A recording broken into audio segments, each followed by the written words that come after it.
This is Mind Raid with the Koch brothers.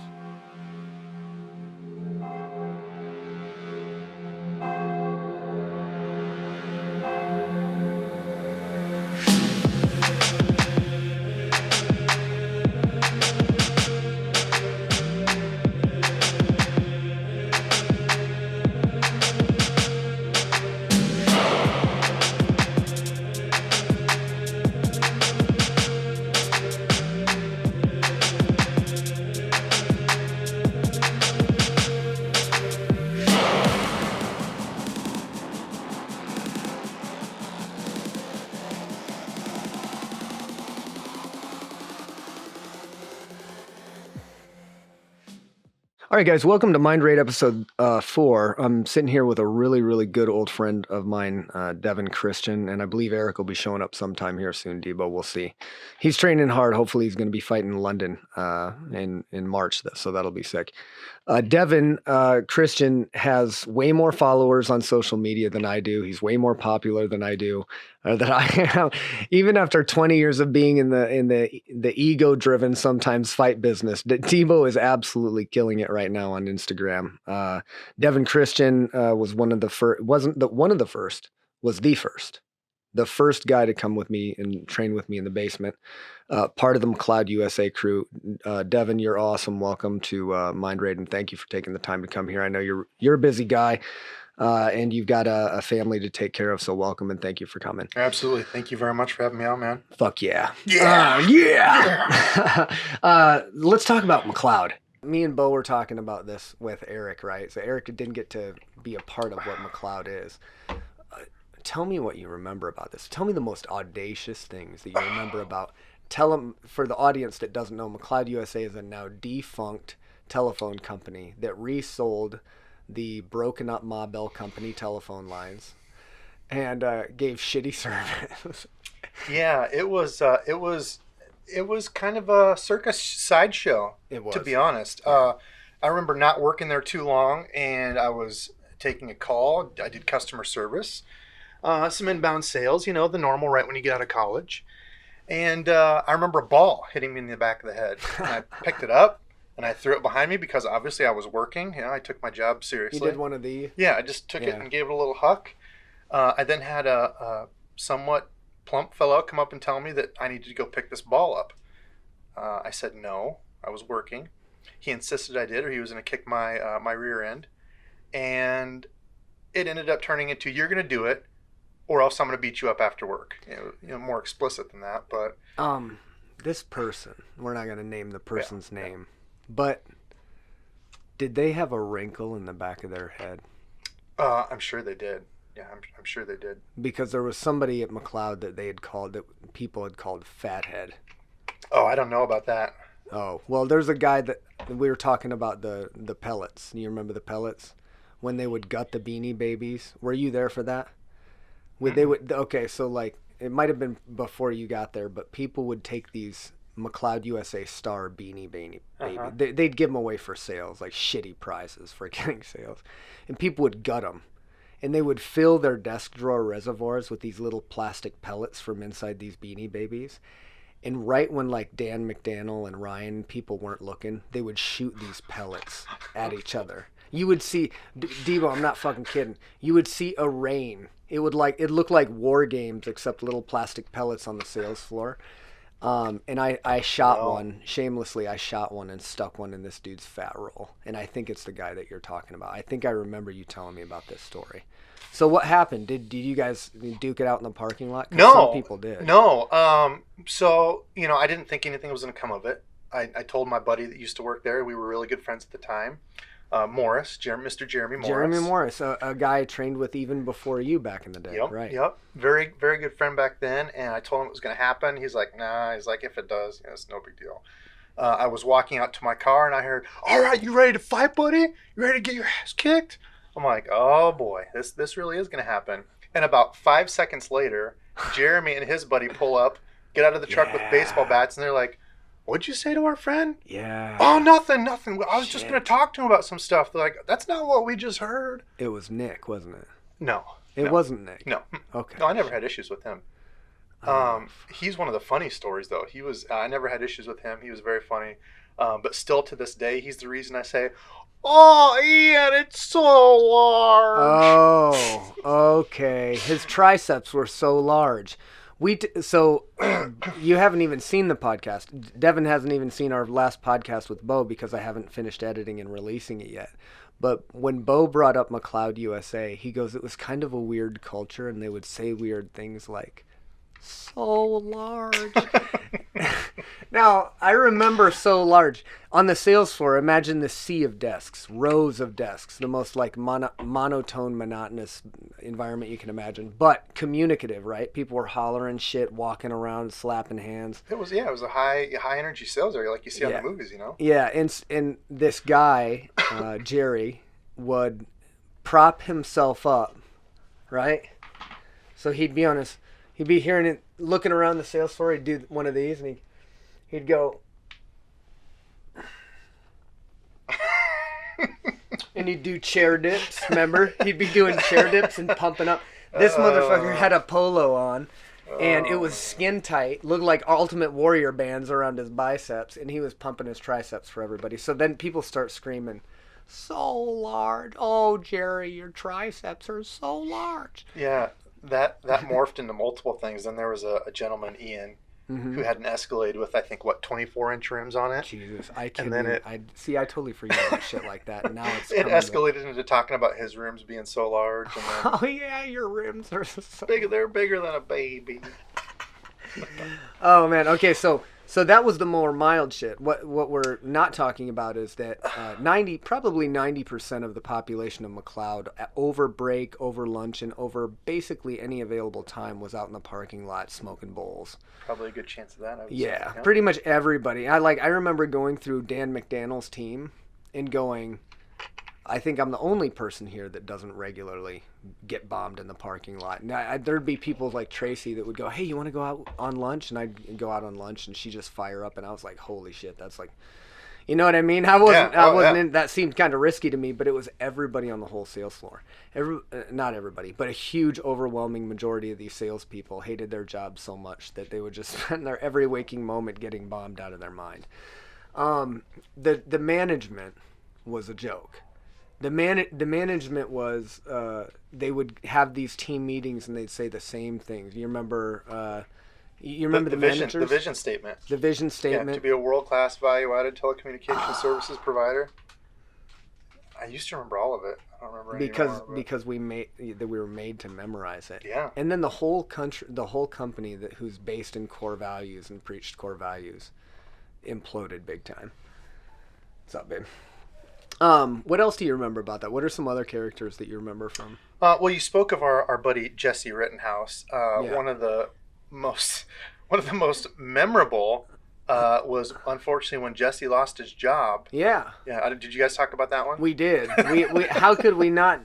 Bo brought it up because he said that he had a slight part in officiating that there fight in the parking lot. Yep, he did. He had to try to break it up. You remember I was out because my child was being born. Ronan was being born, and it was party time, right? So now they're out. They're drinking. But what was your take on that? Well, I mean, what is there to say? They were drinking at work, unbeknownst to everyone. They had the big gulps filled with vodka and pop. They were drunk, and they ended up arguing over who could bench press more. Bo brought up remember the Chinese security guard, Ken? He was going out and is like a Van Damme movie. No. Jumped over the thing. Jesse, no. No, don't do it. McLeod USA is where we met. I was a supervisor there at the time, right? Yep. Or had I not? Okay, so yep. I'd already gotten promoted. Right. I interviewed you, right? At the time, you were a street racer. I did. I partook in street racing. I mean, I don't really know what you would call me. I mean, I wasn't a punk. Like I still to this point, I've never smoked. Just never smoked weed. Yeah. I've never done any drugs. I drink alcohol. That's about it. Polar's in the house. Polar's our mascot. He's all hopped up right now on love and affection. Hey, Polar. But you were seemingly looking for something. It seems like. Yeah, I mean, I had as far as you had told me multiple times about, UFC and the stuff that you'd done, and I had not any sort of physical bone in my body. Like when it comes to that stuff, I'd played basketball in high school. I enjoyed basketball, but as far as like wrestling or you telling me about these things, I was like, that stuff sounds insane. Yeah. And you were telling me about what you'd learned from martial arts, and I've always been a fan of martial arts. Jean-Claude Van Damme, all those guys back in the day. Bruce Lee, I was always fans of that stuff, but I never had the confidence that I could be like them. I was never ripped or anything like that. So, as far as that stuff, I just never offered to go over with you or anything, right? Yeah. I don't know if you'd even offered at that point. You probably didn't even think I was worthy. Well, and you weren't an athletic person. No, right? I didn't wrestle. It didn't seem like something that was really your style. But right. I had no real choice at that point in time. I had nobody to train with, and I wanted to constantly be getting better and better and better. Babe, you're gonna have to take him downstairs. No, I don't. I wanted you to see if you could quiet him down. Like I can hear every single. I'm gonna have to cut all this shit out. He just put him in the kennel for now. That's what he was doing, and you told me to take him out. I wanted you to quiet him down. You fucking kidding me with this shit? All right. Anyways, real life. First day you came in to train. First day you asked me to train. So at the time we worked till 9 o'clock at night, and we went over to train at like 9:30. Yeah. So go over at 9:30. I'm 6'1". You're what? 5'8". 5'8". Yeah. So I'm a good 3-4 inches taller than you with shoes on. I'm thinking, really? I mean, you were buff at the time. You were lifting hard. I remember because we lifted. It must have been after that, obviously, but. In the gym. Yeah. In McLeod. You lift. Yeah, it was after that actually, but you were big at that time. Husky. Big. Very yeah, husky. You were big and strong. Like 180. Yeah. And I remember walking down there and like thinking, yeah, this dude looks strong, but I'm a good 4 inches taller than him. I think you might be trying to squeak another inch or so. I might be 5 inches taller than you. And I lasted probably 15, 20 seconds realistically, and I thought I might die. I thought I might actually pass away in your basement. I thought you might kill me. He's gonna kill me. Legitimately kill me. So it was fatigue, right? Fatigue is really what got to you. Yeah. And fatigue, and you didn't have any idea what the hell you were doing at the time. Yeah. And I had been through this before. So at the time, this was still pretty early. In the sport. And I knew some shit. I didn't know nearly what I know now, of course, obviously. But I knew enough that when people came to train with me, I usually had a huge advantage over them in terms of experience. Now, Dale Keeley, or as we know him, Cale Daly. Just got into a slight argument with Cale Daly the other day about politics. That's all right. I love you, Dale. It's all good. But he stopped in the gym to see me not that long ago. It's good to see him. I haven't seen him with his motorcycle. Yeah. Yep, I saw that. So I had Dale train with me for quite a while, and then I had Jeremy train with me for quite a while. Where they had back issues, and life just takes people in different directions. That's just the way it works. So I was having a hard time finding somebody, and I was like, well, screw it. This guy works with me. He seems kind of interested in what I talk about when I talk about the stuff. After you tapped out to exhaustion, it really was exhaustion that you tapped out to. I remember. No, I think you legitimately tapped me about 17 times before exhaustion, and that was in 20 seconds. Well, I don't know how you can tap somebody out 15 times in 20 seconds, but you were tired, and I got up thinking, oh man, like this guy's not gonna last. He's not gonna stay. This is gonna suck so bad for him that he's gonna leave, just like everybody else leaves. And then he came back, and that was the first piece of this hybrid faction kind of pie, so to speak. At that point in time, Eric hadn't came to train, Lennox hadn't come to train, Bo hadn't came to train. It was just me looking for somebody, and you were there. And you were outmatched physically by a lot of the people in the gym in terms of strength and size. And I think that is what led to the vast and quick improvement in your skill set, because you went from lasting 18 seconds on the mat to grappling for 15, 20, 30, 40, 50 minutes at a time. Yeah, I think it was two things. One, not having anything to change. So, a wrestler trying to take them into, Muay Thai or Jiu-Jitsu can often be a, kind of a tough turn for them when they're so used to wrestling. And two, consistent one-on-one I mean, I absorbed everything you had. 6 Yeah. days a week we trained, and you were always there. So, I mean, Well- I got to learn from you, and we got to try stuff on each other, and it was every single day, sometimes twice a day on the weekends. You know? That's and I'm glad that you're reiterating that, because that's kind of what I want people to know. We weren't fucking around in that basement. We got the majority of what we know about how to fight and be fighters in that basement. In exactly what you said, we were there every single day. We would this was a second shift job, so we would sleep all night up until the afternoon, get up, go to work it was 12:30, right? I was going to college. I was a full-time college Oh student and Jesus, working. Yeah, that's so right. I would still get up at early. 9. Yeah, 9 for classes, and then 12, so like 12 noon to 9 o'clock at night. We would get to my place and get started, suited up about 9:30, and we'd train for 2 hours. And train till 11:30, almost midnight every single night, every single day. I was talking to Eric about this. There was a time when me and Eric trained in Lamont for 60 days straight. Between training before Lamont, but when we got to Lamont, we trained for 60 days straight. I could feel my immune system breaking down. You know, you've been there before, right? Yeah, absolutely. You train too much and you're like, holy shit, I'm gonna get sick tomorrow. It was crazy in that basement, and I feel like the majority of combat sports mentality and true teamwork, understanding of what a team is, came from the people in that basement. And what do you remember about the basement? Because you lived in this house after I moved out. I moved Yep. to Lamont. You moved in. You had the basement. What do you remember vividly about the basement? I remember Eric's hole in the wall. When Eric's arse print, where his ass print. yeah, He got double legged. no, actually, that was wasn't that my butt print from where he double legged me into it? I honestly have no idea. I don't remember. One of the don't know. two, but yeah, I mean, I don't know what to say about it. It was a basement, an unfinished basement, concrete floors, concrete walls. No wall padding. No, at that time, no wall padding, so we consistently had scraped up knuckles from doing any sort of clinch work on the walls.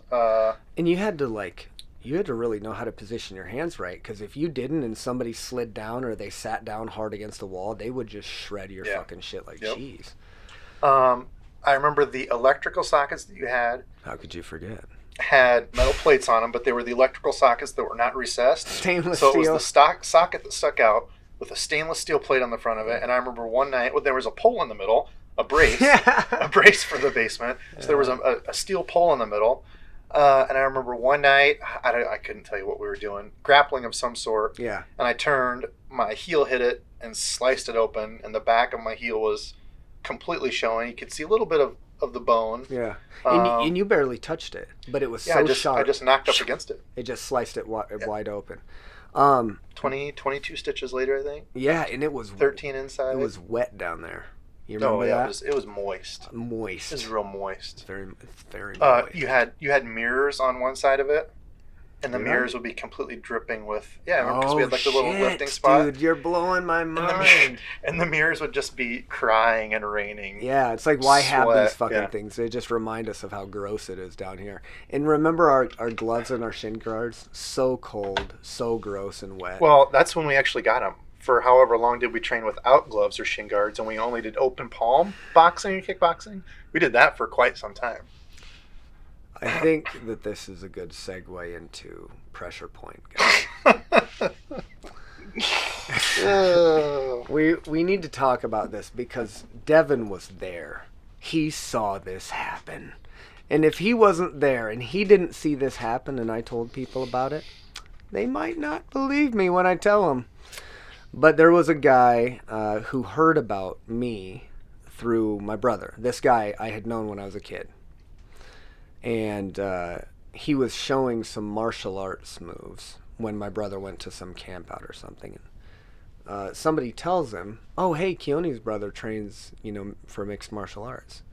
I was still relatively early, but I was definitely training to be a mixed martial artist. And he goes, oh, really? So he goes to Eric, oh, really? Well, could I get his information? I'd like to train with him. What are you talking about? Okay. Well, Eric, of course, is like, no. Like, I'm not going to give you my brother's number because he didn't know if I wanted him to give out my number. So kudos to Eric for keeping an eye out. My mom, on the other hand, offered over all of my information to the man, address, phone number. And so he calls me and he says, I want to come over and train. And I haven't heard from this cat literally in 15 years. And so I go, okay, cool. He lives in Des Moines, so he's going to come down on a Sunday. It's quite a drive, so he's making a big investment. And I don't know what to expect out of this guy. You know, who knows? I haven't seen him. But he shows up, and I have music playing on a radio, like I always do. You know, if I'm going to hit the bag, I'm going to listen to some inspirational stuff. Hey, do you think you could turn off the radio? No. This is my place. I want to listen to the radio. You're coming here. You don't get to just come into my house and tell me to turn off the radio. Right. At least quantify it. At least tell me why. No, I'm not going to do that. Okay. I just like to train in silence. Okay. Well, you're mysterious, I guess. If only we had the David Draymond Sound of Silence song, then. Yeah. You could play that and you could train. Well, we had Simon and Garfunkel. So. Oh, that's true. But, so, okay, whatever. I put on gloves, boxing gloves, shin guards. I'm like, we're going to spar and suit up. Do you mind if we don't wear gloves? Now I'm like, okay, wait a minute. What's going on? Are you fucking with me? What do you mean? Well, I like to train for like real situations like the streets. Now, people say this type of thing is a joke now, but this guy was dead ass serious. You know he was. Oh, yeah. Oh, yeah. And at this point, I'm kind of annoyed. But I'm like, all right. Well, I'll meet you in the middle. We'll take the gloves off, but I'm leaving the shin guards on. We start sparring, and I start giving him little tappies. Little tap, tap, tap-a-roos. Tap, tappy. Little tap it in. Tapping it. And I'm putting the little shin tappy on him, and I'm faster than he is. I'm stronger than he is, and my technique is better. He practices something. I don't know what it's, karate or kung fu or something. But I'm whacking his legs. And I'm not doing it hard. I'm just letting him know that I could if I really wanted to. Then you showed up. He turned it up. I remember he turned it up. He turned it up a lot. He turned it up immediately. What do you remember about Pressure Point Guy's offensive onslaught upon me when we were sparring? I mean, honestly, I don't remember much besides it was pretty one-sided. Mm-hmm. And I remember it getting to one point where he turned it up, and I think he might have got you with a little something. Yeah, he slapped me. Yeah. He slapped me in the top of my forehead. Yeah. Yeah. He got you with a little something, and I remember Keoni looked at me and goes, and then it was about 10 seconds after that, I would say, that it ended up being 2 or 3 moves into the corner, and then I would do it here, but it would hurt the microphone. And all I remember hearing is a psh. So, because it was open hand boxing. Yeah, it was palm strikes. We recorded this, okay? And this is exactly what happened. And you're going to remember this when I tell you. He turns it up. I kick him in the legs, and I start turning it up. And I'm not being nice about the leg kicks. I kicked this kid over 75 times over the 3-round period. And his legs were black and blue, bro. I don't know if you saw him 2 weeks later, but his dad called me concerned that he might get a blood clot. They were so black and blue. He was limping around and shit. He tried to double fist fireball me. Do you remember that? Oh, dude. Oh, my gosh. He did this right here. I do. Yeah, I remember that. He tried to double fist fireball me. I forgot all about that. When he's trying all these techniques, whack, double fist fireball, whack. He's trying all this stuff. He gets me in the corner, and then he rushes in with the combo. He hits me in the top of the head with an open hand, hard, audibly smack. And we had the camera like this, right? And I look at you and I drop my hands. And he goes, ah. You remember that? I just remember it was a very large smack. Yeah, like it hurt, and I was like... I bitch slapped him, and then I proceeded to fuck his legs up. So this guy comes back weeks later, legs still bruised, but can now walk, and goes, he has a DMOC pressure point book with him. It looks like it's been illustrated by like an 8-year-old child, right? But whatever, I humor him. He goes, hey, you know where you were kicking me in the leg? Yeah. Well, in this book it says that it's supposed to stop your heart. And I go,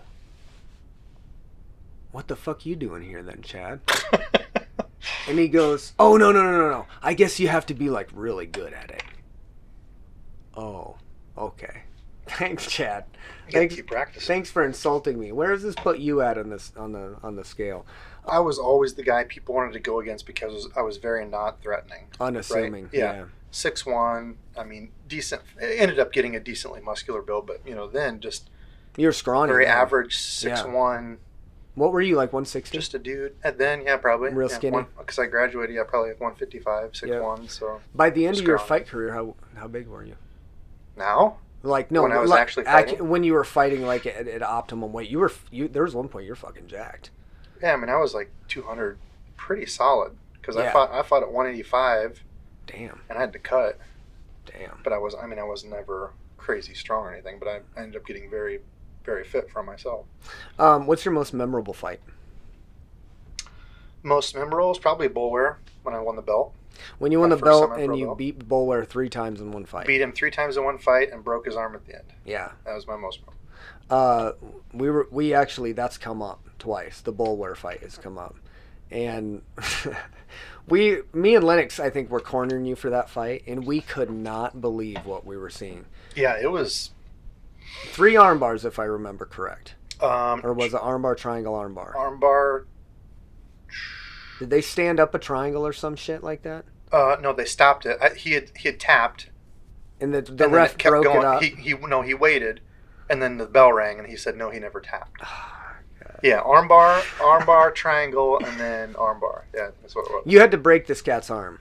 And that's kind of the way MMA was back then. Yeah, and I was never that way. Like I tried to be very careful because I knew what it was like to train. Like it's not worth Breaking going your out arm. and hurting someone. We're just regular dudes. We all had to work full-time jobs. Yeah. And I was never like that. And then finally it got to the point where I was like, I was angry. Well, you should have been, because Bullware was a fairly dangerous guy. He was bringing heat. He always brought heat Yeah, he every was time he ripped. fought. Yeah. And he's strong and tough. Yeah, and he hit extremely hard. good shape, yeah. And so you snatched him up right away. And then it's like, things in fights happen like that, where the ref doesn't see something or something like that. But then you get him again. Well, you're not telling the whole story. So I don't remember the whole story. this was put on by Jamie, I forget his last name. But come to find out, he was on the ref's team. The ref he trained. I knew there was some With the ref, politics. Yeah, I knew there was some politics involved that made a So- clear bias. Yeah, it was rough. And so you were put in a position where you had to do what you had to do, and unfortunately Bullware wasn't tapping, and so you had to do a little snappy snap on that. Yeah, unfortunately. This is what I was talking to Eric about. I always thought that you underrated your striking. Do you agree with that? Or do you feel like you were confident in your striking? Because your everybody talks about your jiu-jitsu, but I don't think most people of at least the modern hard drive era know that your striking was you're fucking people up. I think I underestimated everything. Like, and Bo and I have talked about that I never had the confidence that we were anything special. Like, I was just a normal dude. Mm-hmm. We were training in a basement, and to me, I wasn't good. Mm-hmm. Even when people said, dude, we're legit, like, it was never that way until Bo's like, I've traveled, I've trained with black belts, I've trained with brown belts. He's like, dude, we were legit back in the day. Yeah. We were legit. There wasn't many people doing what we were doing. There was guys that would train jits. Yes. You'd have guys that train Thai. But how many people had the hard drive, had the... Pride rules. Yeah, had exactly what we... And put it all together. And you always stress that. What's it going to be like in an actual fight? You might be able to wrestle, but Debo will choke you out. Oh, you might be able to strike, but Lennox will take you down. Right. And that's what made us good was I adopted kind of a weird jits, more of a Bravo rubber guard type jits. And because I just used what I had, Mm-hmm. and I was You really had long flexible. legs, Yeah, really yeah. flexible, long legs. I wasn't a very good wrestler, but I didn't try to be, Mm-hmm. and that's what made us all good. Was Jesse could show us wrestling. You showed, everything. I tried to, share my stuff, and we all just bounced stuff off of each other every night, every Yeah. single night, just trying to get better. We each had stuff that we did. Bo could guillotine anyone. Bo Yep. could guillotine a snake. Mm-hmm. And he had an awkward striking style Yeah, too. That yeah. was really hard to get in. Yeah. We talked about that, and we've talked about that. Me and Eric talked about it. Me and Eric and Bo talked about it. Same exact thing that you echoed. Each one of us brought some different variable to the table, and we acknowledged it. More important than we brought it, we acknowledged that I wasn't the guy to teach wrestling. I wasn't the guy to teach, head kicks. As soon as Lennox showed up day one, he was a wrestling coach. Like Yeah. I Oh, was like, 100%. look, how the fuck can I be so delusional as to go? You need to listen to what I say when you're obviously a better wrestler than me. And so I think we accepted each other's our strength and weaknesses, and we realized that we were going to get strong based on how we kind of complemented each Absolutely. Yep. other. And so we were a good team. Do you feel like because we were a basement team, that might have played into it? Do you think that if you trained at like some world-class 100%. facility, it would have been a better mentality? 100%. Never would have came back. If that would have happened to me at some big place with 20 dudes chomping at the bit to beat me up just because I was some new guy. I mean, I wasn't a very confident person then, and I accredit me being confident and me growing as a person to 2 people. Well, 3 people. Obviously, my parents as one, but your parents can only help you so much. It's like you have to get out. Of course, they're going to support you, right? I mean, they're always going to be behind you. Part of it's the journey of your own. Yeah. Yeah. And my teacher, I had a teacher in high school, but like you, man, and I've said it, and I've tried to tell you that as much as I can. I cannot thank you enough for what you've done for me. Literally helped me grow into a man. Yeah, but you know what? I think you're still selling yourself short. This is why. You decided to fight. I wasn't competing. I had no interest in competing. What I wanted to do was become better and know that I could handle my shit. I loved martial arts, and I love mixed martial arts because I've watched this whole Bruce Lee thing unfold. His theory, his concept. I'd watched it unfold in the UFC, and I wanted to know more about it, but I never entertained the idea of fighting. It never crossed my mind.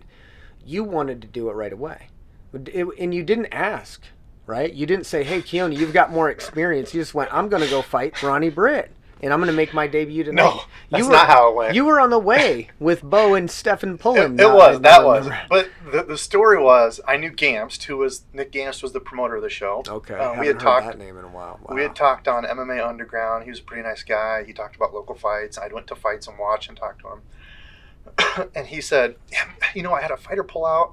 I can offer you, which for me back then was, he's like, I can offer you $300, $350. And I was like, what? I'm in college. I'm like, that's a month of rent for me. Yeah, I suppose. He's like, I'll offer you that. I'm like, yeah.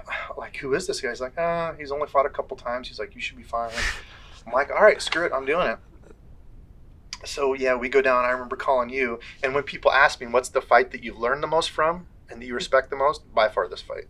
Yeah. Didn't turn out for me. But, yeah, go down there. I remember I got to see, the headline of that show was Neer and Derek Noble, Dog Breath Derek Noble, and Josh Neer, who at the time he was a local sensation, but I mean, now Neer, I think he has his own gym. Dude's complete badass. Yeah, Neer is legit. Neer fought in the UFC a bunch of times, and he had some of the best early MMA fights of all time with like Spencer Fisher. Yeah. And he is, anybody in MMA, the real legit guys in MMA, like the Diaz brothers, they know what's up. They know Neer's a fucking gangster. Yeah. He's a real fighter. He was legit sure. tough dude. Yeah, just absolutely. a legit hardcore tough dude.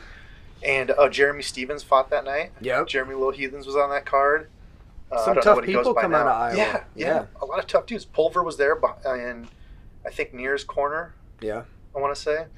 But yeah, wrapped my hands, got ready for that fight. And as we're getting ready, they're like, oh, so you're fighting Ronnie Britt, huh? I'm like, yeah.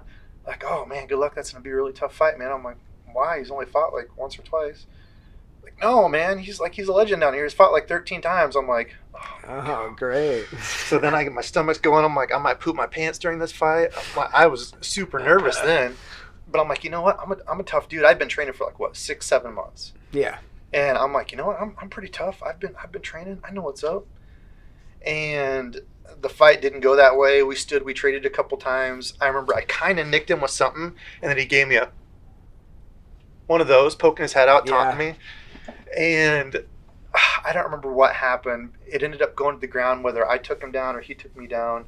But that's when some of the pride rules were still in, so you could knee on the ground. Yeah. So he had me north-south. It was kneeing me in the face, broke my nose. That's why to this day my nose is still completely busted. Broke my nose. I was choking on blood. He ends up getting me like kind of a side schoolyard choke, and I tapped out. Yeah. And that has been the fight I've learned the most from, because from that point forward, I'm like, I have a ton to learn, and I'm not tough at all. It's humbling. And people have to have that experience. Yeah, when people ask, what's the best fight that you've learned from? By far that one. It's the one you get your ass kicked in. Get my butt completely handed to me. Yep, absolutely. If you have a worst memory, what's your worst memory of MMA? What's the What's the high and what's the low? If we're talking about like duality here, the yin and the yang, what's the best thing that you got out of MMA, and what's the worst memory that you have of MMA, if any? Well, the positive is, I mean, it's a bajillion fold.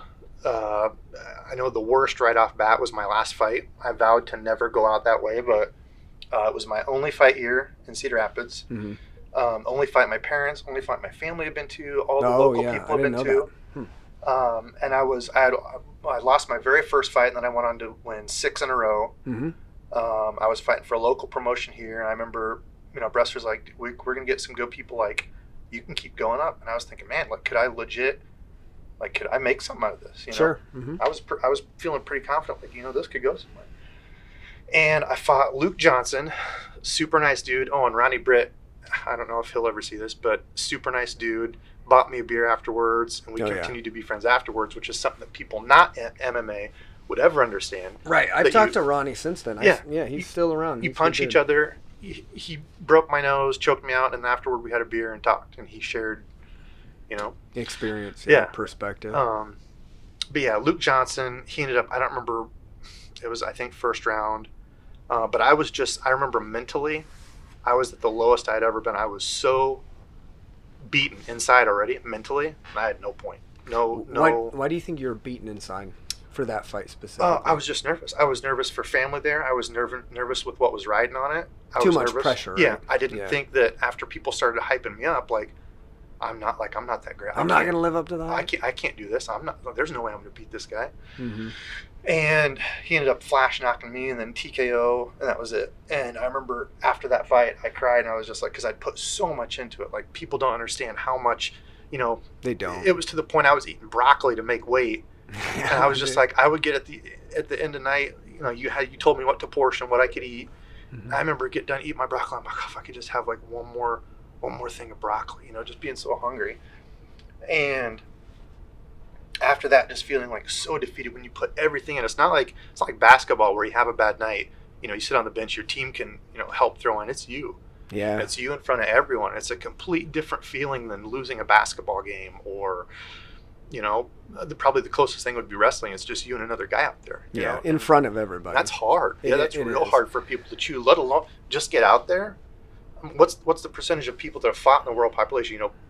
0.5% of people, actually Maybe. Step in a cage. Yeah. Well, and there's so many people that have fought, right? There's so many people that got in like street fights or they got in schoolyard fights. That's one thing. But to get in a cage, there's something psychological about getting locked in a cage in front of people people that you want to help. And this is one thing I talked to Eric about.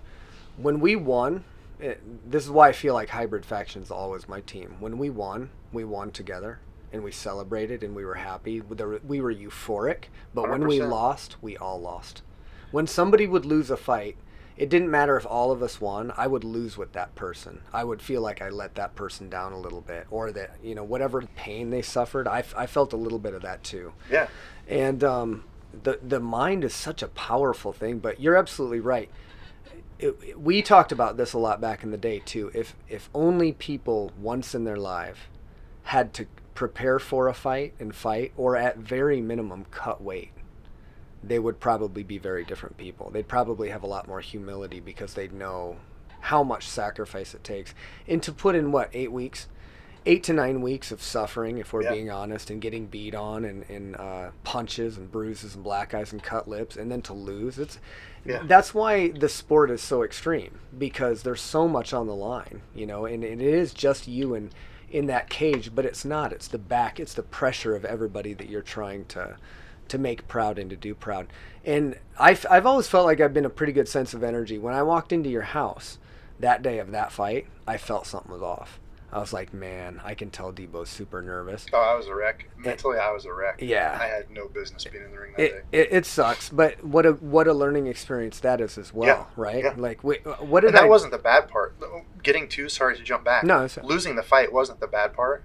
It was the regret of it, because it seemed like after that it was just all kind of downhill. But it was also a blessing, because coaching to me, 10 times more what I got enjoyment out of when and going back again, I'm jumping 15 different spots, but like you would always say, it was harder inside to corner someone and see them lose, like when it was just us, than it ever was to go in and lose. Like when I I agree. lost that first fight to Britt, I mean, it was tough, but it was like, I lost a fight, whatever. Like when you're training with one of your good buddies and you see them get beat, It somebody hurts. on their team, yeah, it's like you just want to ball. It's Yeah. like they put so much in you don't want to see. Like we were family. I mean, we were Yeah. legit family. And that's why I can identify when I hear, veterans talk about the brotherhood of the military. I get it. You're in combat, blood, sweat, and tears with these people. Oh yeah, I couldn't imagine. When you lose them or when you see them lose, it hurts. It should hurt, and that's true teamwork, and that's why those guys were so tight. That's why we're making this video, because I want people to know, like, there were 5 guys in the basement, give or take a couple here and there, but 5 core guys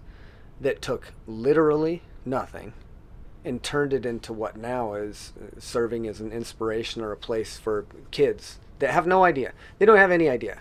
We got Lennox is out on the wrestling mat working with his son on our mats and working alongside all of these other really good wrestlers that have no idea that this guy was part of the 5 that started this whole fucking thing. And that blows my mind, Debo, when I think about all of the little tiny variables that go into what we did and now what it is, and the effect that it's having in people's lives. It blows my mind. And so when people tell me things like, oh, I could never, I don't want to hear that shit. You can do whatever you want, right? You can if you put hard work into it, you can go from an untrained kind of cowardly little kid like I was and like you were when you were a kid, and you can become a professional athlete, a professional fighter. You can train yourself. Think about it. If somebody told you, hey, I'm going to go play flag football for like 10 years and then join the NFL, you'd laugh at them. It doesn't make any sense. What are you talking about? Like, you're not going to go through college or anything? Anything can be done. And the want and priority are the 2 biggest things that I learned Yeah. from MMA, like in regards to that type of stuff. Mm-hmm. If you want it and it's a priority, it'll happen. Yeah. Now, can you be a world champion? Maybe, maybe not. But so many people sell themselves short on stuff. Anything. That's Yeah. one of the things I've learned from that. One of the positive things is people love to sell themselves short. Yeah. Well, there's a psychological reason behind that. The negativity bias, this psychological construct in our head that says, play it safe. Don't take too many risks. 100%. You could never do that. 100%. It's what It's kept safer the to say I can't than try it and fail. It's the self-defense mechanism that kept the caveman in his cave at night, because he knew that predators came out at night, and the fear of what might happen kept him inside. Now, 364 days of the year, nothing's going to happen at all. There's not going to be a cougar or a bear in sight, but one of those fucking days, there will be. And maybe it eats him, maybe it doesn't. But if he has that fear innate in his head, he never takes that chance. He survives. So we have this survival mechanism that railroads the shit out of us now by stepping on our opportunities, kind of. MMA, or the high-level competition that we did, I feel like taught us what we were capable of. Taught us that maybe we weren't going to be like high-level professional fighters forever, but we could really do whatever the hell we wanted if we set our mind to it. We still talk about that. Greg, another one of the old OG guys. Greg Johnson? Yeah, I work with Greg. Yep. And we DJ. lift. Yep. And one thing that we talk about is like, we see this stuff at work and you'll hear people complaining about trivial things. And I do it too. Everybody's guilty of it. Do it. Yeah. But I try to every day talk about things I'm thankful for and think about the times where we'd go through hard drive practices with Dave where I'd want to hear your bones clanking. Yeah. Clank them bones, And we'd go for help him out. and we'd go for 2-3 hours, and it's like, we used to be able to do that. It's like, when you go through one of those, there's not much that you can't do. Yeah. Those were awful. When we were training at Valhalla, I was getting ready to fight Brandon Adamson, and I think that was a fight. Anyways, Eric and somebody else had planned for a week, my hell week, and my final practice, and it was just ridiculous. You're not going to win. Right out of the gate, you're set to fail, right? And after you fail on the weights, you're going to have fresh guys come in and beat on you. It's a total battle of will. So what I said to myself was, I went, poker face. You'll be suffering so bad in about 15 to 20 minutes, 30 minutes, whatever.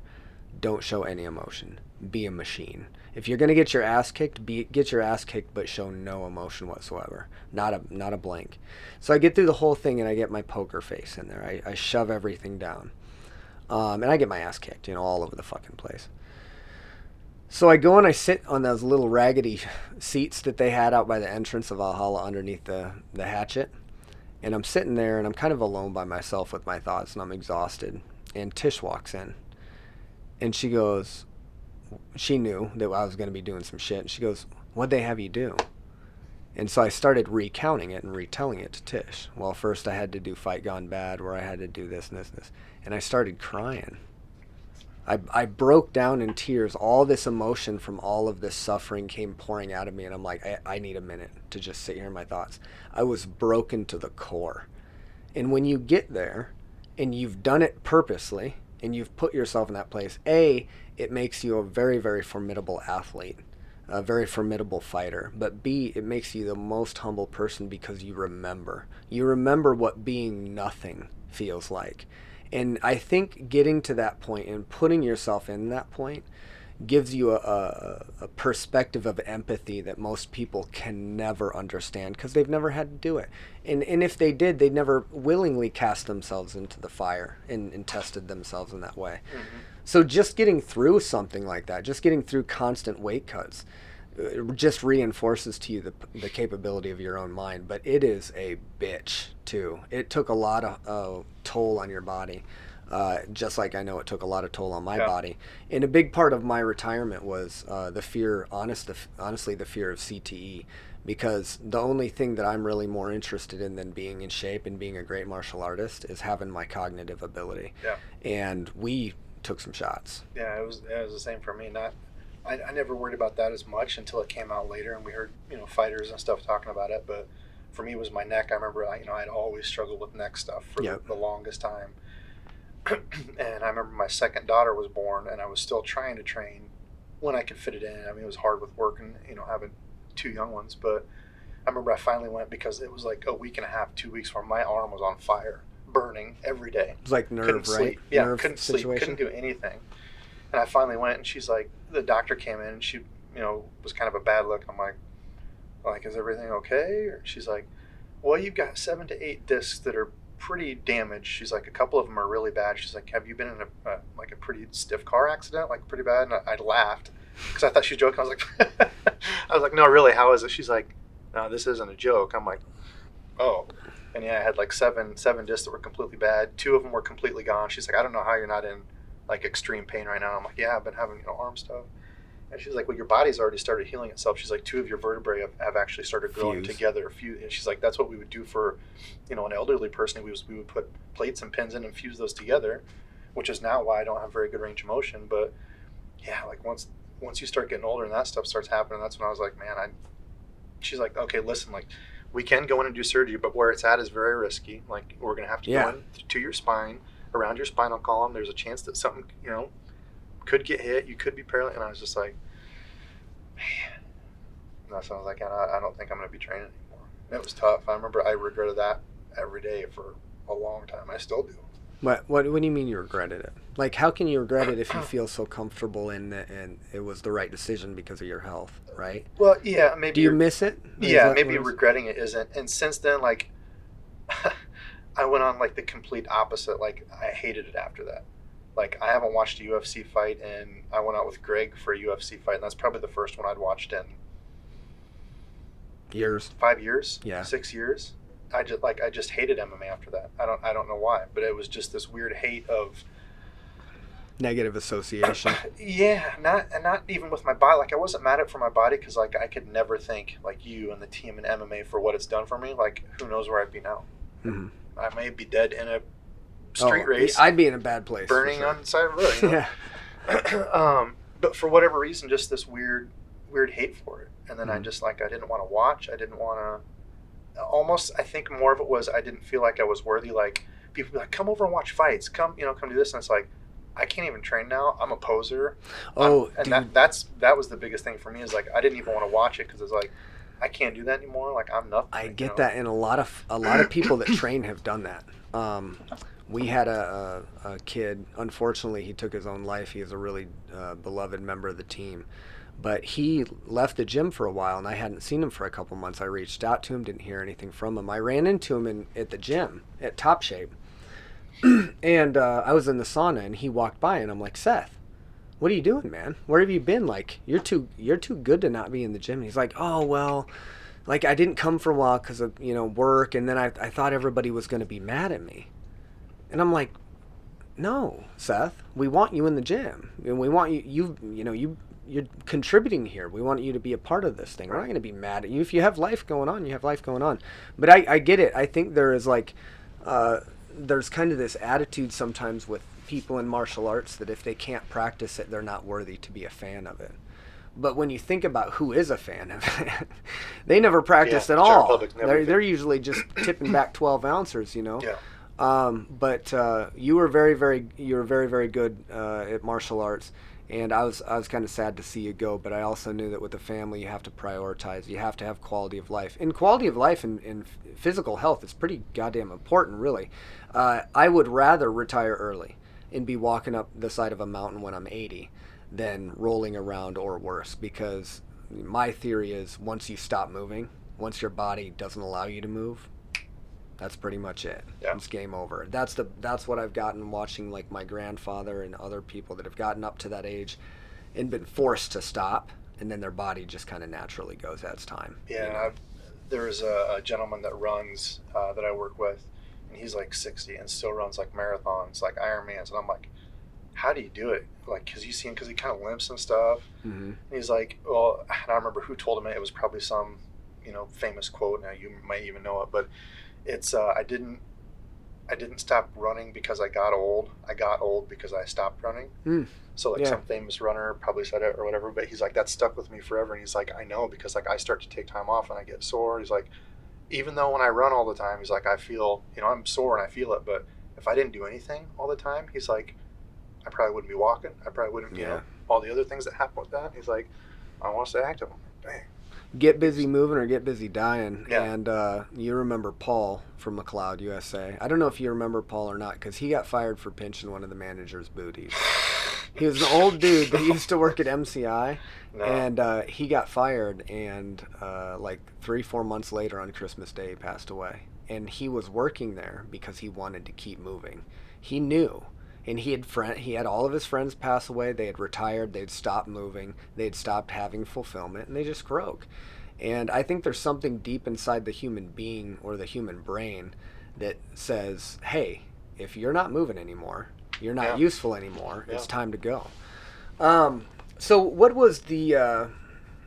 you say you have kind of a negative association about MMA now. What's the not anymore. What's the best? Okay, what's the best thing you take from your time in MMA? What's the happiest memories that you have about it? All of it. I mean, like I said, I can't thank you enough for leading me and always be there. I mean, the team. Like I said, we were family. I mean, I would not give up any of that. The mentality. I remember at the time, Fight Club was big. When we first started training. The movie? Yeah. And I remember a couple times we're like, is that really real? Like, is that real? And I remember there was a few times where you and I, we thought we were kind of hot, would go up to random people that would kind of, snicker at us or, whatever, and try to start something. Be like, what, you have a problem?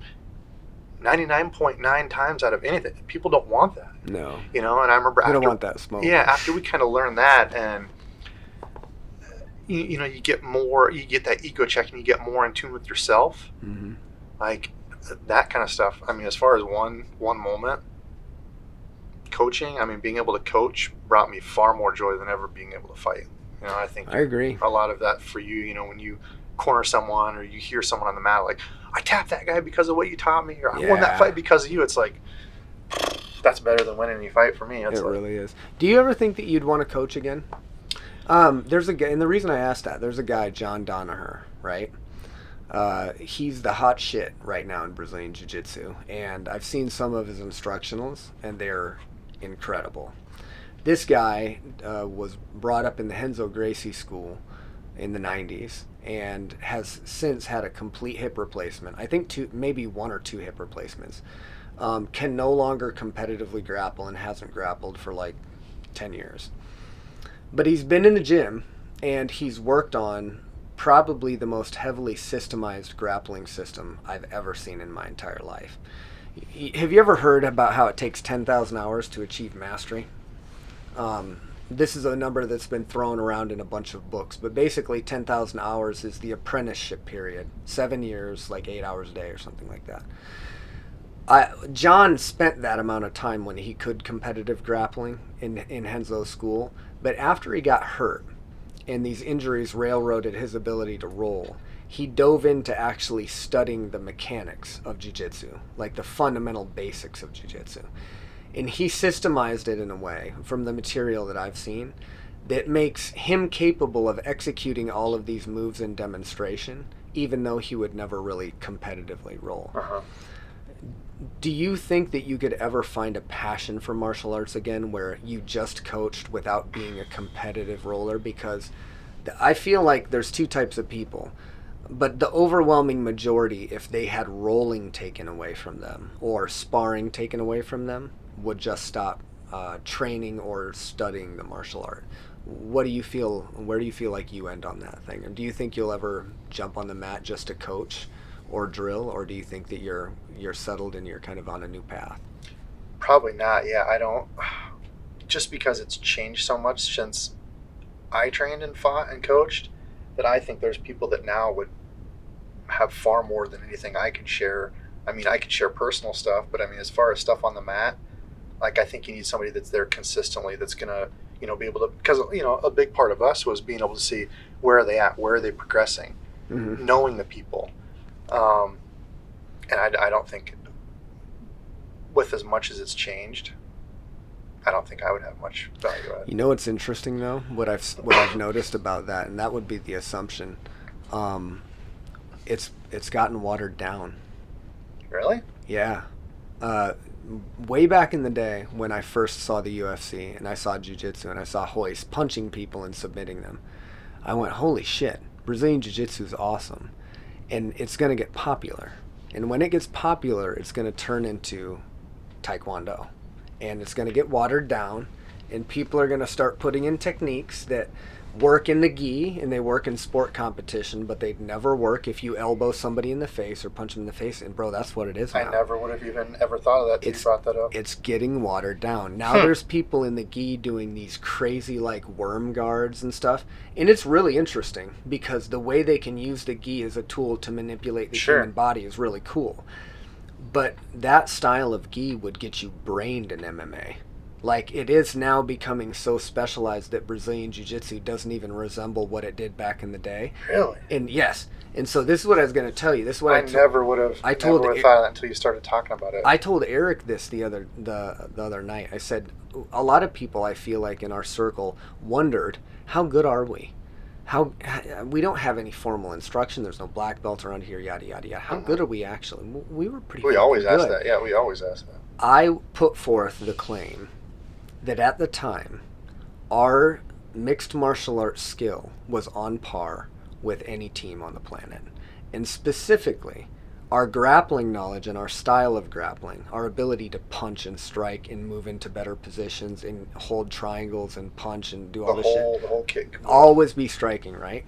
I don't think there were many people on the planet that were better than us. And maybe that's a bold statement, but what I've seen now is this kind of divergence from jiu-jitsu from a sport combat based system to a purely sport system, and I'm starting to see the holes in it already. I'm starting to see jiu-jitsu sport practitioners at a high level doing these really cool fancy roll throughs and barambolas, but this would never work in MMA. It would never work in most combat situations where you just punch a dude in the mouth and drop his belt level one or two places. But how much of that is gi versus non-gi? Because that that was something we always talked about. I never really had the privilege of getting into the gi like you guys did. I a handful of times, but that was always something that we talked about. And at the time when I was training hard, I was training 2 a days sometimes up at Waterloo with Greg Halser and those guys. Yep. Awesome group of guys. But they would show stuff in the gi, and I would always kind of be like, well, like, I don't really need to do this. It wouldn't work for MMA.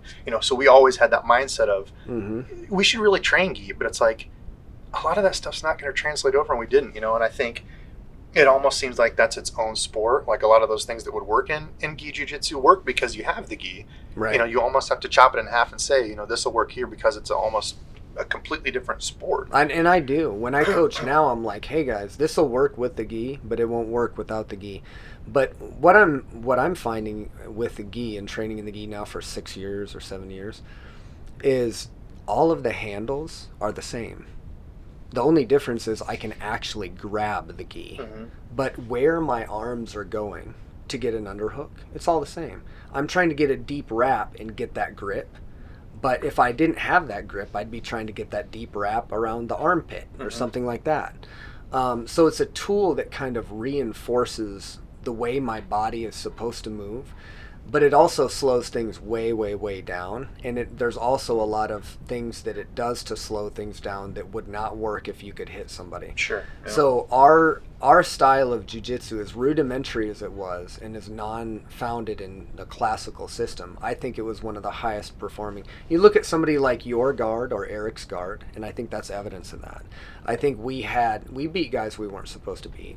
We shredded people like Joe Pearson. Remember when everybody's like, oh, Joe Pearson's going to triangle Eric? And I'm like, no, he's not.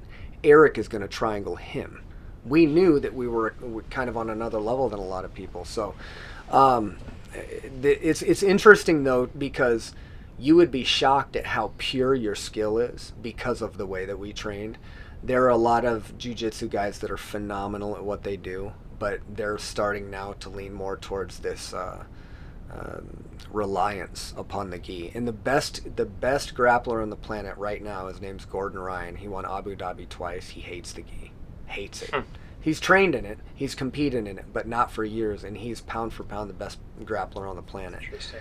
And he's one of Danaher's guys.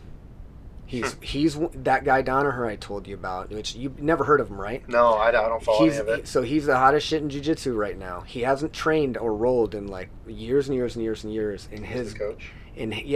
He coaches at Henzo's now. His squad is the most dangerous squad in all of grappling.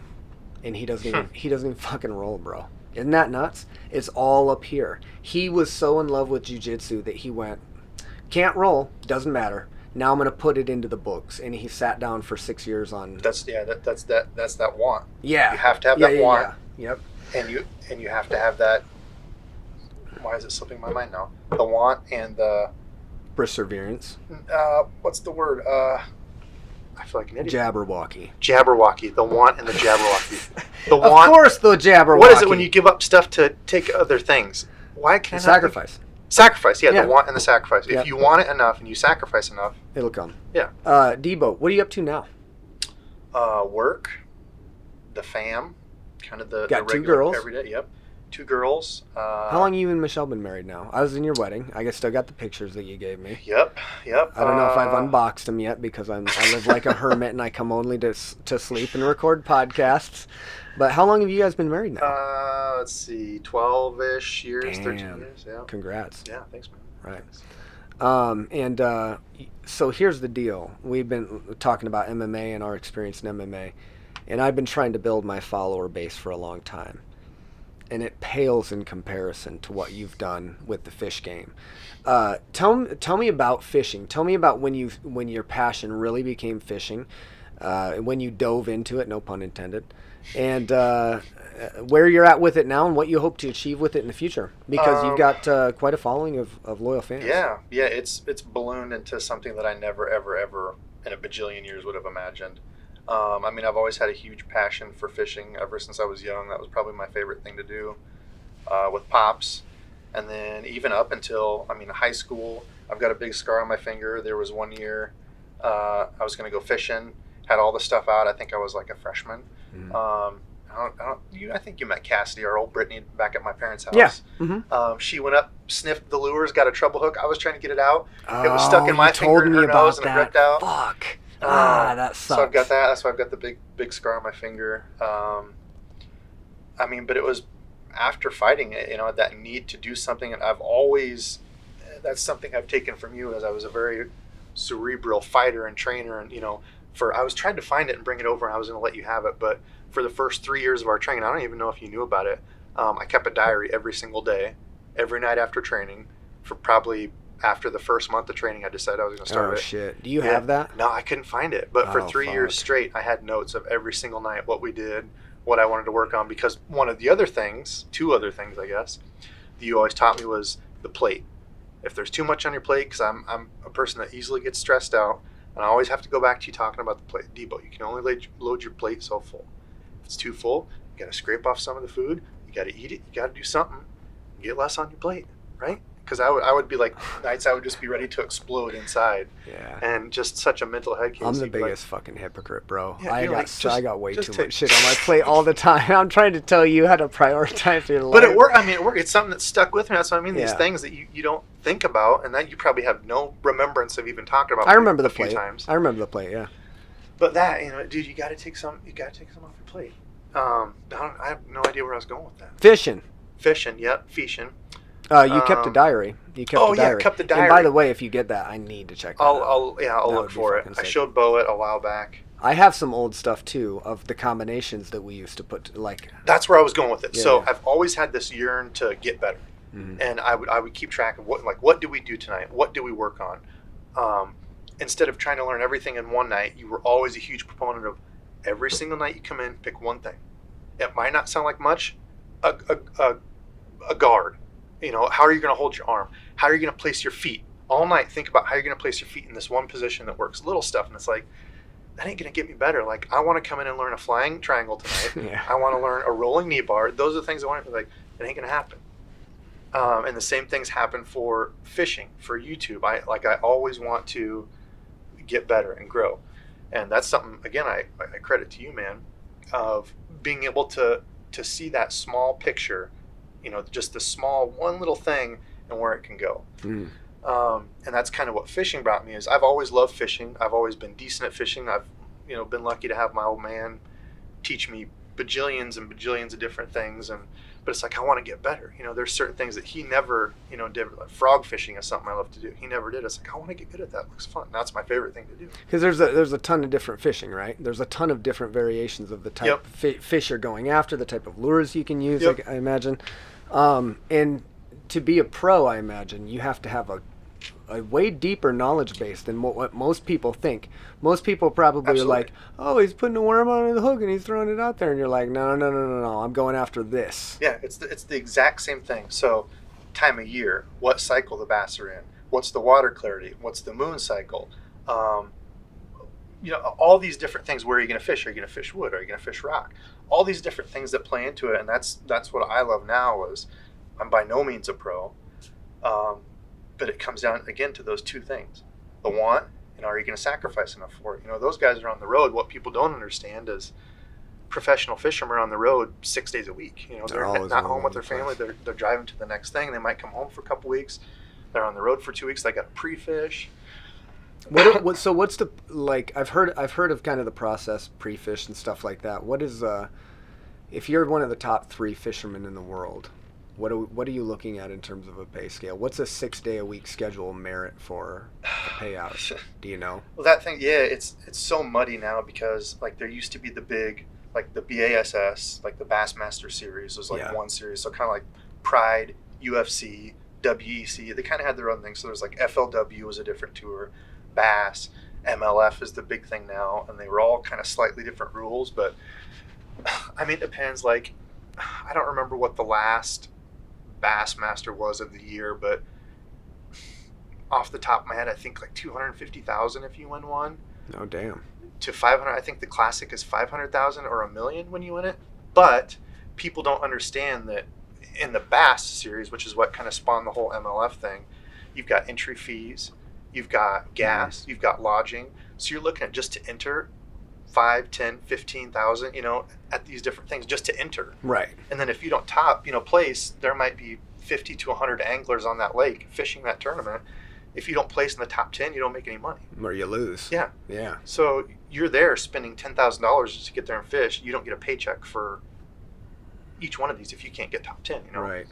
So that was a big thing with like MLF opened up, and they don't have the entry fees. It's like it got a different pay scale. So, and there's the whole politics behind that now, and that whole Always thing. politics, right? Yeah, but it's not. People hear pro and they think it's just this big, lucrative, easy thing. Oh, I could go out on a boat and catch fish, but it's like I consider myself a good novice, like at fishing. But those guys are on a whole different level. They can go to any body of water and say, okay, this is the time of year, this is the water temperature, this is the clarity. Here's my game plan to fish it, and that's when they go into pre-fish to see, okay, is what I'm doing working? And there's different type of bass. You can only catch like the 3 actual type of bass: spots, large, and smallmouth. I think they're all that qualify in all those. Each one's a little bit different. So you might have guys like me that I'm predominantly a largemouth fisherman, completely different than smallmouth. So you might go to a lake where you're fishing only smallmouth. A guy like me is at a disadvantage, things sure. like that people don't think about. So it's a lot more mental fishing, and that's another thing I learned from MMA, how mental things It's are. everything is mental. Yeah. Sure. It's like you might be able to fish, at your home lake, but can you go to some lake you don't know, pick it apart and know enough up here and be confident in it? Because one thing that'll eat people up fishing is you might spend 2 hours in a spot, and then you're spinning wheels, and then you just lost it. Like you just flip. You're like, I don't know what the hell I'm doing. I want to give up. And you see that all the time in like the Bassmaster stuff, which is what brings me back to fishing is mental. It's a complete mental game, because you'll see those guys that go, yeah, I haven't had a bite in 2 hours, but I know this is what I need to do today. They might not be biting now, but as soon as that wind changes, they could turn the bite, and then you'll see them catch like 20 fish. That's crazy too, right? So like they have a level of mastery that they can just show up to a body of water and strum their fingers through it and look at it. Yep. And they've already got it built in, because they're a master of the water. They're a master of those conditions, and that's fascinating to me. The idea of mastery of any kind of subject or skill or art form is super, super interesting to me, because it's so detail oriented. Yep. And this is what I'm learning about jiu-jitsu now is, man, I thought jiu-jitsu was this very, very complex puzzle of moves. And to a degree it is, to some degree. But the more I learn now, the more time I spend, it's so simple. It's all just like balance and alignment and leverage and rotation. Super simple, basic ideas. And I think the same thing probably happens in fishing or any other kind of like activity. You attain a level of mastery where you almost have an intuition about it that people can't even understand. And that's awesome. That's like a true specialist. Fishermen call it just fishing. Just fishing. Yeah, you'll just put fishing. You'll put this whole game plan together, and you get to this place, and you're like, I know it's this time of year. You do that, you don't get bit. What happens? People are so thrown off. They're like, I just have to go back to fishing. They're just going off that instinct, their gut. What are they going to do? Do you think part of the joy of fishing is not catching anything? Oh, absolutely. Just relaxing and chilling and being in a zen state. And like we don't have it like the guys in Florida, Texas have, where they have legit big fish. Yeah. Up here it's not. Our state record is 10 point. I want to say 10 pound 12 ounce. I think is state record. For what? For bass? For largemouth bass. Yeah. Caught out of a private farm pond, I believe. Still a big ass fish. Oh, huge fish. That's that's a trophy fish. That's once in a lifetime. But the probability of catching one of those here is so small. Whereas you go to somewhere like Clear Lake, California, or Okoboji, legit weekly, probably daily, I'd say, people are catching 10 pounders. Damn. Whereas here you might not hear of somebody catching one, and if you do, it's, where'd you catch it? Private farm pond. Yeah. Like public fishing around here just isn't great. But what I was leading that into was that want or that need of always wanting, that next cast could be it. That next cast could be the lottery for me. It could be the one. So those days where you don't catch are so humbling and keep you like, I thought I knew what I was doing, but shoot, I didn't catch a single thing. But I might go out next week and catch a 10 pounder. You never know. But it's like meditation too, right? Yeah, I'm sure it's frustrating if you're competitive, if 100%. you're a competitive person. But the last time that I went fishing with deer pops, I didn't catch really anything, and I didn't want to. I just wanted to like sit out there and hold this and have a couple bites and talk to my dad. And sure, if you pull in something awesome, it's way better, right? Sure. But there's something really peaceful and serene about just sitting on a lake and having a relationship with the feel, the connection. Absolutely. So Yeah, fishing is something different for everyone. There's a lot of people that are like that. It's just a whole mental. I don't have work. I don't have all the crazy stuff. I'm just out enjoying nature. And the things you miss by not being out there, like you would never know of half the things in nature that are out there, if you're not an outdoorsy person. Like a connectivity, like a true mindfulness, right? Yeah. A presence in the moment. Yeah. That's awesome. And there's so little of that now. So many people are so tied up in just like stimuli. It's like, no. Yeah. I mean, Elon Musk talked about it. You've got everything at your fingertips. You don't need to do anything else. People have talked so long about integrating with robots and being, I want to be a cyborg. You've got that. I mean, the only difference is it's not part of you and it's not instantaneous. Yeah. I can find really anything I need to. It might take me 10 minutes to an hour to find, but you've got everything. You got everything at your fingertips, and they don't, like, kids don't know this. My kids don't get it. They can be on Snapchat for 3 hours, but when they need to replace a panel in their door, Google doesn't exist anymore or something. They come to me, Dad, how do you do this? And I'm like, wait a minute. I was told the internet was going to educate the masses, and all it's done is, made it easier to find porn and be vain. You know what I mean? Yeah, I mean, it's almost the two ends of the spectrum. People don't want to, and it's like, yeah, I don't know how to do it. Or now you can learn more than anything. If I wanted to learn something, I'd have to look at an encyclopedia. Back in the day. Yeah, I'd have to read books. It took forever. Whereas now, I can type in, learn how to change a battery in my car. I've got 10 videos. I've got instant access. Yeah, you can get. So it's easier than ever before. But well, this podcast, all of the stuff that I have set up here, the cameras, the software, the hardware, the Zoom recorder, all this shit, I got it all off YouTube. I watched videos on YouTube from podcasters and from people that do this, and they said this is the equipment. And then, like, I'm a consummate perfectionist, like my pops, and so I would decide I'm going to get the Zoom, and then I'm not going to get the Zoom. But the point is, I set this whole thing up on YouTube.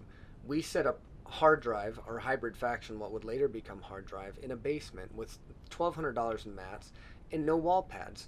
Again, leading you to the assumption that whatever it is in life, you now have the opportunity to go out there and get. And it's not even as hard as when we were kids. We might have to go to the library and look this shit up. Right. So when are we merging with technology then?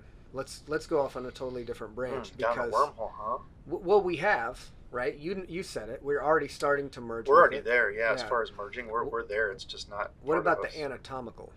What happens? When's the first chips going in? And are you sold on that? Because it's going to happen for sure. I think it's going to happen based on what I've read from Ray Kurzweil.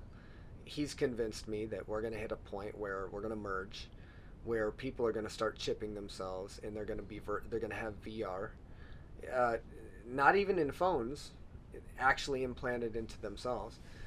Do you think that's a dangerous thing, or do you think that's just a part of natural evolution? I think it's like everything. I mean, if we have it, people might say that if you were to look back when we were kids and talk about everything you get from a phone, everything that's available, everything, people are like, no, one, that's never going to happen. And two, that's too dangerous. Yeah. And I think they've already done a bunch of stuff. I forget what the study was or whoever the guy was that was doing it. But yeah, he already had the chip thing. So when he'd come into his house, the doors would automatically open for him because he was, whatever the sensor was. But the TV would come on, the lights would come to a certain thing, heat would go to a certain, just by him walking in, not having to do anything. And I think that's probably the next step, is because we're always looking for things that are easy, right? We always want stuff that's easy. We want Alexa or the Google things or whatever to talk to it. Mm-hmm. And I remember for the longest time we held out, we got one for a present, and now it's like, yeah, this is pretty nice. And I think there's going to be a lot of push, the resistance to that at first, and then once people start getting it in real small doses, now it's like, I can tell the music to come on, I can set a timer, I can check the weather. I've already got that all here. I've already got it all here, but now I just have to say it. That one less step of having to type it in. So the real danger then, if there is a danger, comes when all of the sudden none of this shit works. For whatever reason, if there is some huge cataclysm where the whole electrical grid breaks down, and now all of a sudden 30 years from now people don't know how to open doors and shit, like or the doors that are made in 30 years don't open manually, like they only open with electronics. Hopefully it never gets to that. I think that's one part of it. I think the second part that's scary to me is, like, if stuff breaks, I think people get around it, and there's probably going to people like now that don't want to do anything, and it's just such a big inconvenience. Oh, life is horrible. Not this. I think people get around that pretty quick. I think the real problem is when, and it sounds far-fetched, it's Terminator, Skynet, but Google itself, YouTube, all these social medias have algorithms built in that even the companies can't tell you how they work. They're their own living entity. Like on YouTube, when you put a video out there, how do you know when some videos do well? How do you know when some don't? People have tried to figure out the algorithm. Nobody knows for sure. But it's a living, breathing thing that now YouTube will automatically censor its own videos and say, is this appropriate or not, based on its own algorithm. Not people. It'll actually automatically take it and say, oh, this isn't appropriate, it's blocked, or it's not monetized, or, I think the scary thing is when that kind of stuff starts happening. If you do integrate physically, a chip or something, and that thing is able to think on its own. When do you have control or no longer? Right. Well, have just control? like Tesla's cars. I mean, yeah. You look at the Tesla, you can sit in, and it's as long as it's programmed on one of those acceptable streets places, you don't have to drive it. Which is fine with me because when I was a kid and I was watching Back to the Future and saw the flying cars, I was like, okay, 2015 or whatever, 2020, we're gonna have flying cars. Yep. This is gonna be great. Nope, petroleum. Yep. Petroleum, still on oil, still burning oil. All right, Debo. Well, we'll wrap it up. I don't want it to keep you from the fam too long. How can people get a hold of you? How can people check your fishing station out on social media? Check me out. I'm on YouTube. I am on Instagram. Debo's Fishing. Type it in, you'll find me somehow. Debo's Fishing. Debo's Fishing. Cool. Debo, thank you for coming in, brother. You know I love you. Always get to love getting to catch up. I'm hoping that we're going to plan the hybrid reunion soon. Sweet. Get me, you, Eric, Jesse, and Bo together. If you ever want to talk, you ever want to be on our podcast, man, anytime, I'd love to have you, and I'd love to return the favor, even though I don't know shit about fishing. I'll go out there. Hey, that would be great. I do a lot of beginner stuff. I'm no pro, like I've said. I do a lot of stuff to help beginners just because there's not a lot of that out there. So I know enough that I can show up and I can fish. But my dad to me, my dad was so much better than me, and he was helping me fish all the way till the very end. So we could do a comedy skit where I try to fish and you actually show me the right way to do it. No, it wouldn't even be a comedy skit, man. Yeah, we could just go out. It might end up comedy. We could just go out and fish. I bet it'd end up comedy. It's all good. All right, brother. Well, I thank you very much, guys. Thanks for tuning in with us. Eric was training hard. He's got a fight coming up in March. And I've got a trip to Israel, which I'm going to tell you about a little bit after hours here. It's a wild story, and I'm going to do some podcasts based on that. But guys, thanks for checking out Mind Raid. We're on iTunes, we're on YouTube, we're on Facebook, we're on all that shit. Look us up, check us out. We'll continue to get better as we go, and we're going to tell this whole MMA story that we've put together throughout all these years. And once we get all of the stories from all of the people involved, we're looking forward to talking about other things that kind of fascinate us. Anything from faith, religion, culture to science, space exploration, aliens. I'm a huge fan of aliens. I want to be on that episode. We've been talking about it the whole time, and the alien episode is going to be a big one. And I'll invite you back if you want to hit that one up too, because it'll be a good one. All right, cool. Thanks, Debo. Thanks, watchers. We'll see you guys soon. All right, brother. Thank you. Thank you. Absolutely. I'm honored to be on. Whew, this will be good. I got to go pee so bad I thought I might pee my pants. This podcast is made possible by Gail and Douglas Koch and the Family Hard Drive. Music courtesy of Mike Chino.